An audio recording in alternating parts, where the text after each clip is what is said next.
Hello, fellow adventurers. I'm Lewis Nichols. I do nerdy stuff. I've introduced myself before. If you want to catch the whole thing, we're going to try to keep it short today. You can watch another video. I'm sure it gets redundant for those of you who watch a lot of my videos. The three of you now? All right. Yeah. Okay. Funny. Uh, Last episode, we took a walk through the DMG and we found this little helpful section of generating NPCs. I thought we'd run with that for a short video. Going to keep it super casual, hopefully super short, and hopefully I won't say, yeah, you know how I am. Do my best to do a great edit and stay focused. So we're not just going to stick with the DM. We're going to look at some of the tools that are out there. Four examples, this many, four examples of creating NPCs from different sites. Since it motivated us, we are going to start with the DMG in this section, and it's split into different categories: appearance, ability, motivations, that kind of thing. It's charts. The DMG loves charts. We love charts because we're D&D players. I didn't really know where I was going when I started this. For my first example, I thought it through a little bit, decided that our guy, he's Wayne. His name is Wayne. He's a butler for this rich dude, a merchant. And this merchant is, from early on, a patron to the party. He's a quest giver. He helps them out. You can tie it into your plot however you want to, but Wayne is the guy that they usually talk to. Rich guy. Didn't even bother naming him. He doesn't always have time for the group. The first section is appearance, because we know, appearances matter, right? I rolled some dice. Decided to do it 3 times. You could do it a lot on this chart. You combine things very easily here. With the 17, I got a distinctive nose.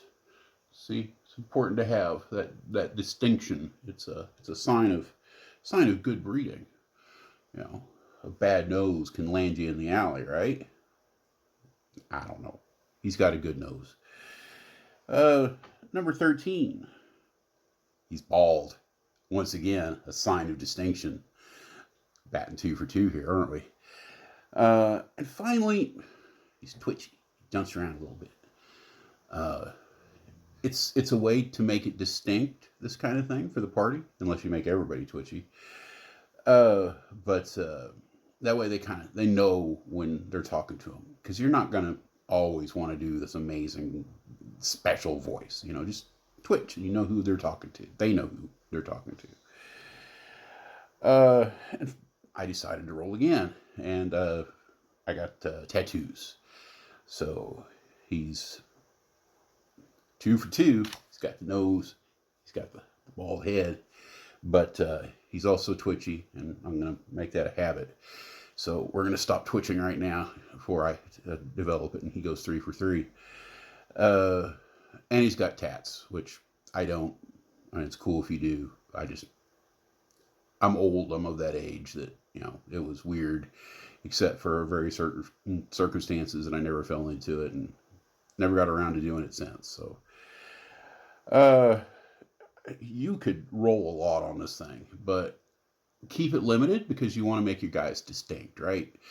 You don't want to get too crazy detailed with one guy, because then he's everything.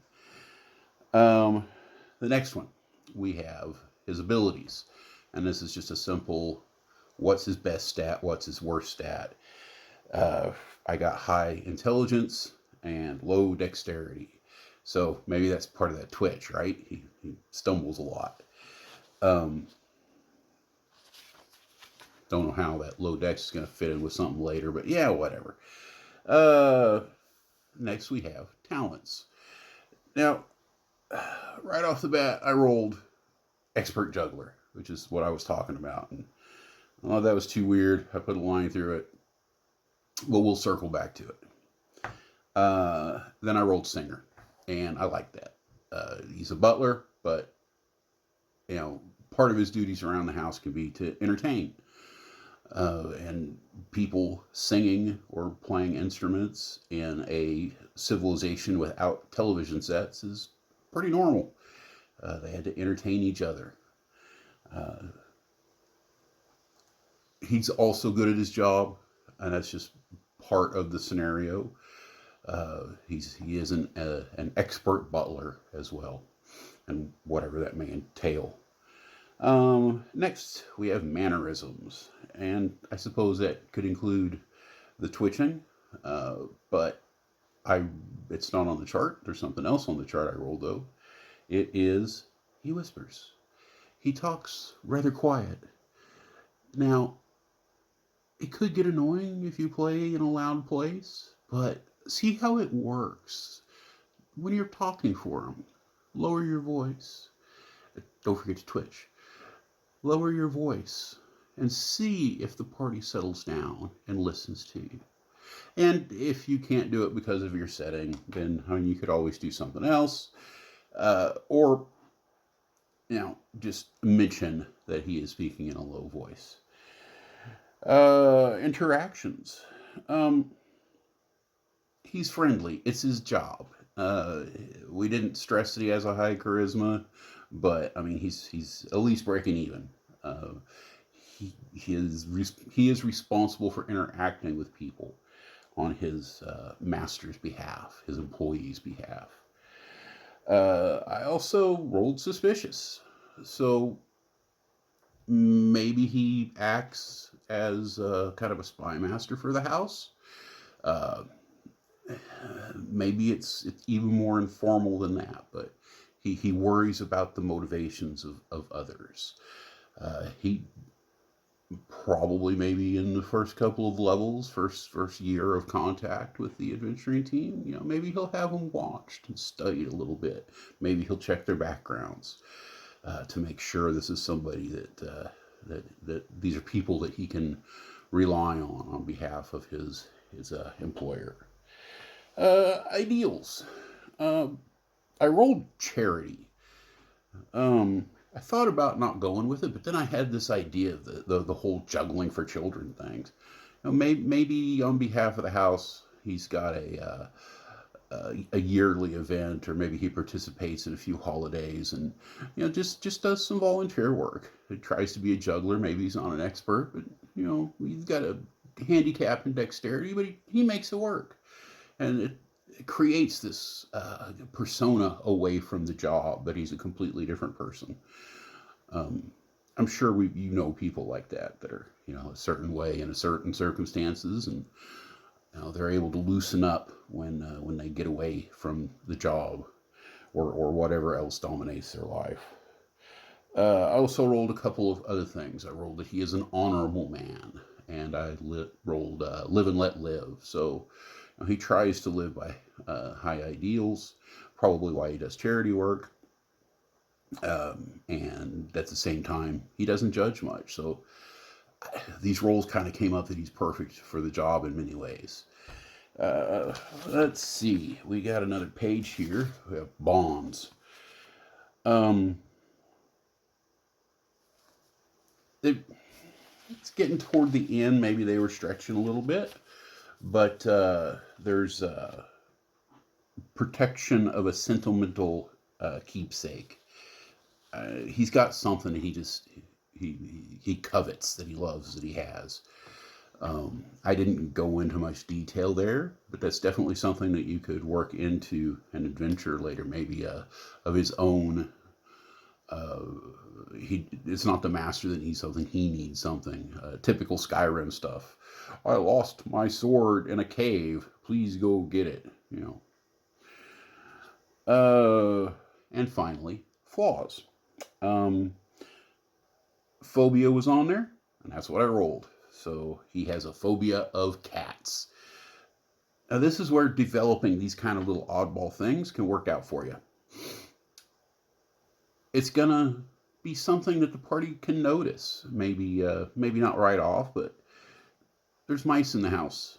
It's a big, rich mansion, but there's mice because no cats. His master copes. He allows the he prevents there from being cats brought in because he respects the guy. He does a good job for him. He's not going to torture him with cats. So it's something that can it's something that can come up.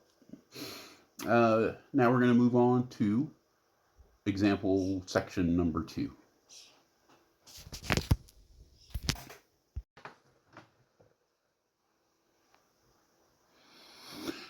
Next up, we have Copilot. A lot of the art you see on the channel is from that particular AI generator. It does art. I'm not really experienced at this. Maybe they all do. I don't know. Anyway, it does art and it can do text too. It's not specialized for fantasy games or any games. It's just like a general. Oh, it's is it Bing? Google? I don't know. I probably should know. But just remember, whenever you're dealing with your AI assistant, always thank it, because later Skynet will remember and keep you alive a little bit longer than the rest of the Cylons will. So be polite. So I asked Bing, Copilot. If I say Bing and I'm wrong, I'm in trouble. So we're just going to go with, I asked Copilot to create an interesting half-elven NPC who is a shopkeeper. I think that's all I told it, but anyway, it ran with it, and here's what we got. Again, it starts with appearance, because looks matter. Eldra has striking silver hair from her elven lineage. Her bright green eyes hold secrets. Ooh. She wears a well-tailored burgundy coat adorned with antique brooches and carries a wooden cane in which lies a hidden sword. Personality traits. She's curious. Eldra is fascinated by ancient artifacts and loves uncovering their secrets. She's charismatic. She can sell anything to anyone. That's going to work out until she, here it says, even a rusty spoon with her charming smile. Try to pull that off on a PC. See what happens. You'll have to pick the right player, but it's a 50-50, but my money's on you. Go for it. She's got a backstory. That's the next thing on the list. Eldra grew up in a bustling city surrounded by marketplaces and traders.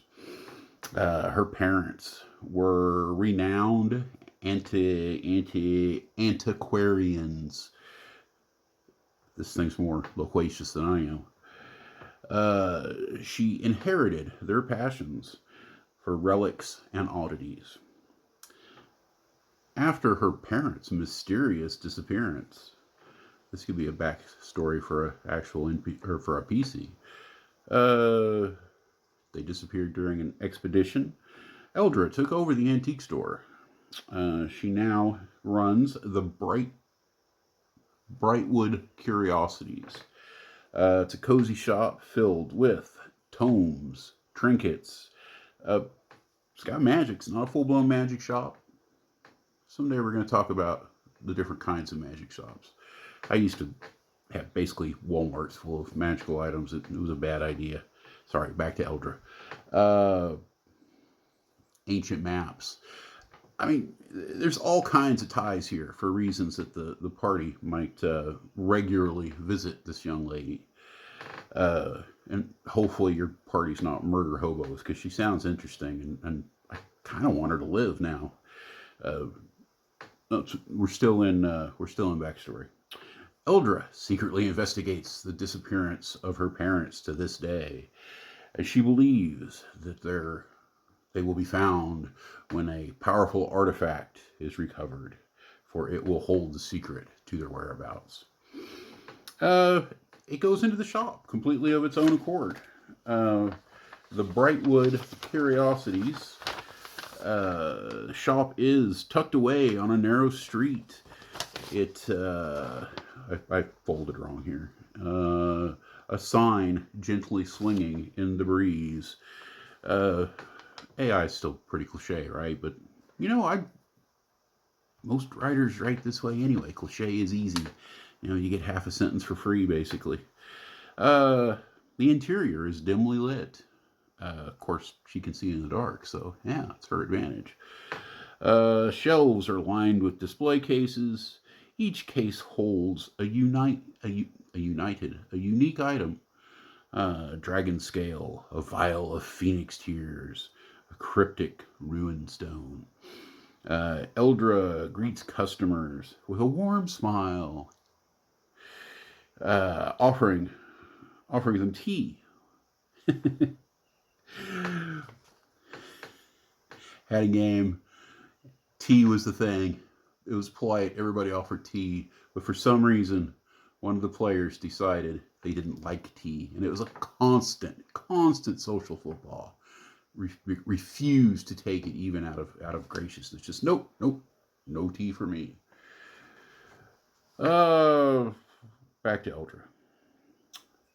She has a penchant for storytelling, weaving tales of lost civilizations and forgotten magic. The back room is accessible only to trusted patrons. Here are the more dangerous artifacts, cursed rings, and a locked chest. It could hold anything, but she thinks there's probably, this is her selling point, there's a treasure map in there. It's going to make you rich. I wonder if I asked Copilot to give me a list of prices for this stuff, if it would have. Try it. Tell me what you think. Tell me if it works. Quest hooks. We have Eldra hires the party to retrieve a stolen amulet that once belonged to a long lost sorcerer. Next, we have she suspects a rival antiquary.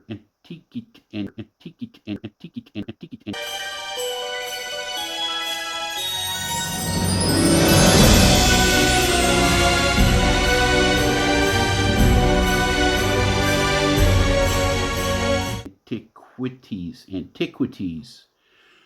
I really can use words the way they're supposed to be. She suspects a rival antiquities dealer of foul play and asks that the party investigates. Eldra dreams of finding the legendary Eye of Aethelwyn? The Eye of Aethelwyn. Said to be hidden. No. Said to reveal hidden truths of the world.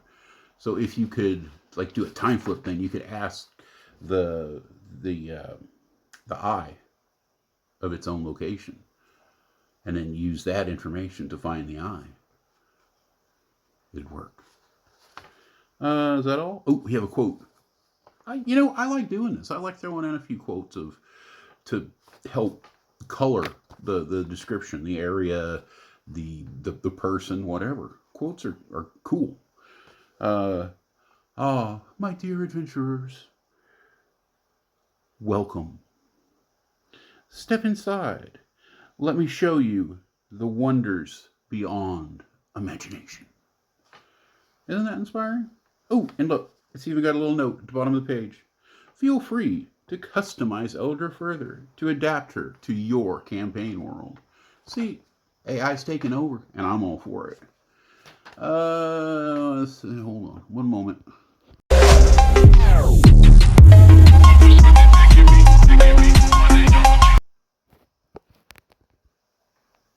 And we're back.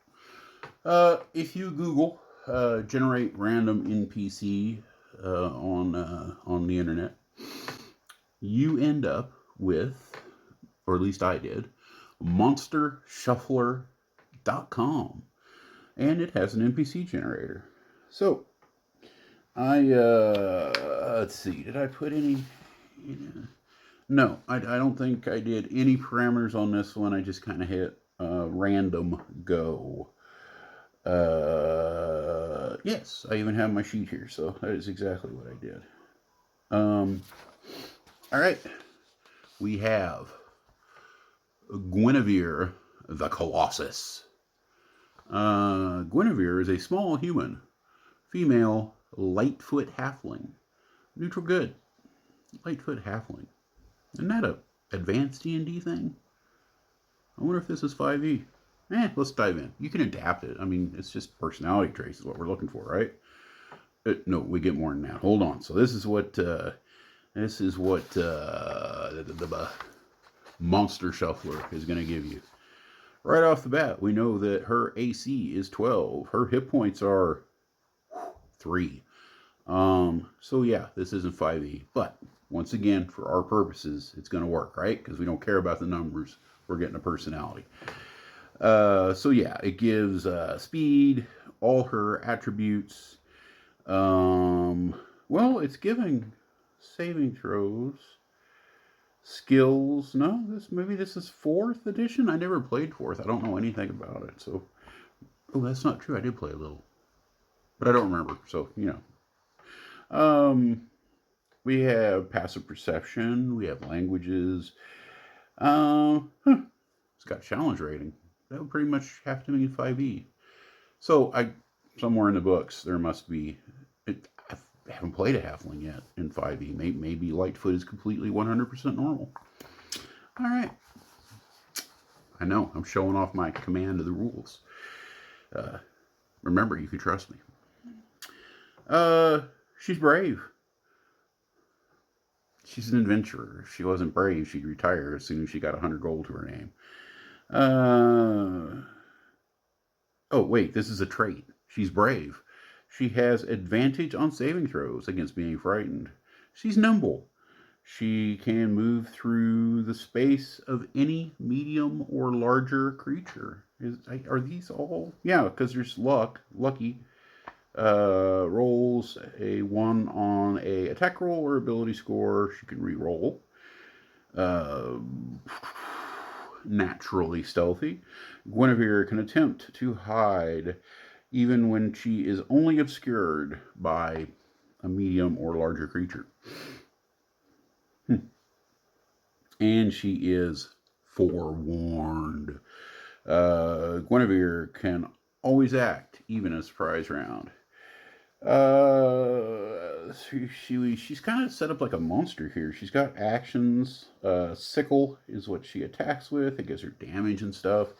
I mean, this would be great if you're wanting to generate a bunch of NPCs for a party versus party fight. Short bow. Oop, she's got the right place, right time. I'm not sure what that is. I admit it, but I bet it's somewhere under halfling. Or does it give her class? So human, I don't see a class.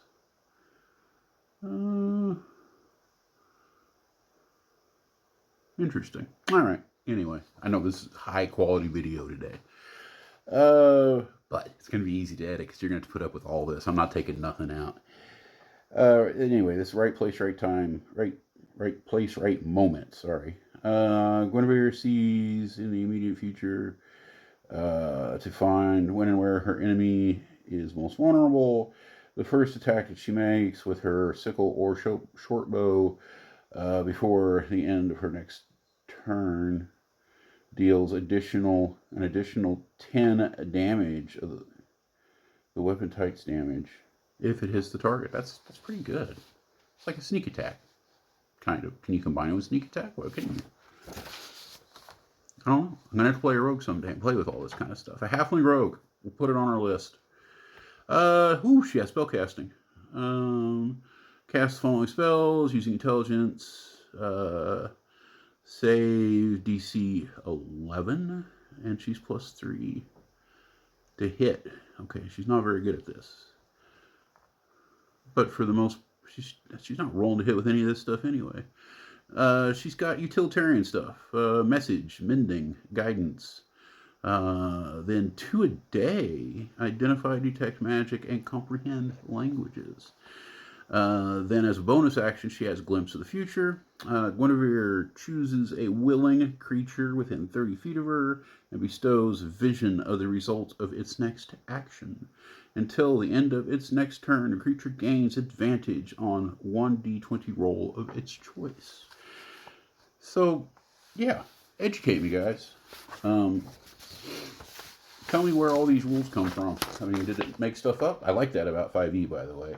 I used to have this thing that if the party can't do it, then the monsters can't do it, or the bad guys can't do it. Gone. I will give out skills to anybody or anything if I think it's going to make for a more interesting encounter. And if you want to try to learn it, you're probably not going to be able to. It's just something they can do. Where am I at? We're gonna, yeah, let's do it. Let's go straight into the next one. This is thievesguild.com. I did the same thing. I just said, hey, no parameters, come up with something for me. So we have this nice little sheet. Looks like an adapted character sheet, quite functional. Again, we have all the stats. We have a female half-elf innkeeper. Something about female half-elves. I wonder if I did that or I did the first one. Whatever. Her name is Mary Albertson, which is a very Heston-sounding name, which is the setting for my current campaign. So anyway, she may get used. Let's see if she's interesting first. Mary Albertson is 16 years old. Isn't that like 5 for a half-elf? I don't know. Maybe they age normally. It's pretty young, though. I would not use that young of a character, especially female. It's just weird. Too much chance for awkwardness. But, it doesn't matter. Make her 19. She has extremely long, curled gray hair and brown eyes. She has smooth, sunburned, golden skin. She stands 5'1". That is 157 centimeters, depending upon where you're at. And has a round build. Okay. She has a triangular face and a heavy lisp. This sounds scary. I'm not really that worried about offending anybody, but me talking in a lisp through the voice of a 16-year-old girl, Elven. Oh, this is just, and she's, you know what? It's just me. You're going to be fine. Depends upon your players a little bit, but there's a place for these kind of people in the world. These are normal people, so let's not shy away from it. Everything doesn't have to be weird. She's assertive. She's an innkeeper. She's young. She's intelligent. Is she intelligent? Not really. She got a little charisma. It's her best stat at a 14. She is not PC material. Personality traits, before I get myself in any more trouble. She feverishly worships Cthulhu. Sorry, I saw a CH and got excited. Kuate. Shuate? Kuate. Shiante. Shanti. Shanti. Shanti. Let's go with Shanti. Goddess of agriculture. Farmers. Gardeners. And the summer. Okay. More personality traits. She always keeps score. Doesn't that mean she's a little petty? Competitive and petty? I don't know. What's next? I called it. She's self-confident. I mean, she's a kid and she owns an inn, right? And she is a local sports champion. 9 strength, 12 dex. Okay. Other stats and skills. So she's not leveled. Pro bonus 2. So basically she's first level. 4 hit points. 0 level? She's merchant. Background. What's her skills here? Her best skill is persuasion. She has a +4. Yep, pro bonus 2 from con. That's a +4. What else does she have a pro bonus in? Or sorry, more than a pro bonus. Well, you can't really tell. Well, yeah. Okay. No. Why +1?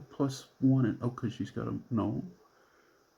Okay, so +1 is acrobatics. Is that her only skill? +2's charisma. That's just from her charisma. I mean, yeah. Stealth +1. Yeah, that's it. She has the one skill. I, okay, she's an average lady. Respect her. Sorry, I got an itch. There's mosquitoes everywhere. I mean, not in the house, but you know what it is. She does have a plot hook though. So, oh wait. We got a disclaimer underneath the skills. I know I'm rambling. Sorry. Let's wrap this up. There's a disclaimer under the skills. Hang on, it's really small. Non-adventurers have racial skill proficiencies, and they have the possibility of having a background. That's okay. So that's where she got the persuasion.